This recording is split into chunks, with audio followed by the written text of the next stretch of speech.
Welcome back to Market Makers. I'm Stephanie Ruhle. You are looking at a live shot of the explosion on 114th Street and Park Avenue here in New York City. I want to bring in Gene West. He's a former New York City fire marshal. He joins us now over the phone. Gene, can you hear us? Yes, I can. So first, just to put this in perspective, where are you right now? Well, I'm actually in my own home looking at this on my television set. From what you're seeing and your experience, you know, we're hearing some unconfirmed reports that it was possibly a church, a store with some apartments on top. When you look at this, when you think about the address, it doesn't seem like a likely target for some sort of attack. What do you think?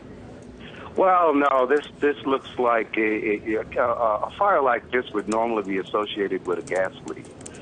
That's the first thing that jumps to my mind. It doesn't look like it would be an act of terrorism. But, of course, you have to analyze this debris. You have to analyze the full circumstances of the fire to determine whether or not we have something that we would call a detonation, which we associate with high explosives, or we would have a low-order explosion such as we would associate with a gas leak.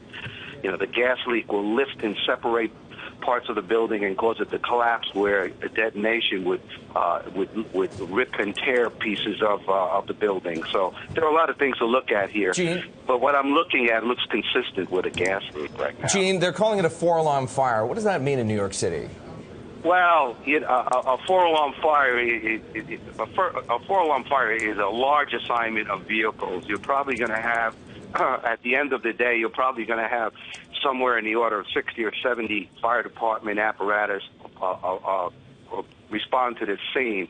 And they'll respond there, for a number of reasons. And first of all, they're going to have to secure the area. They're going to have to put out the fire. They're going to have to perhaps start the process of shoring up the other buildings, and they're going to have to do searches. One of the things they're going to concern themselves right now, are we missing any people in this debris pile?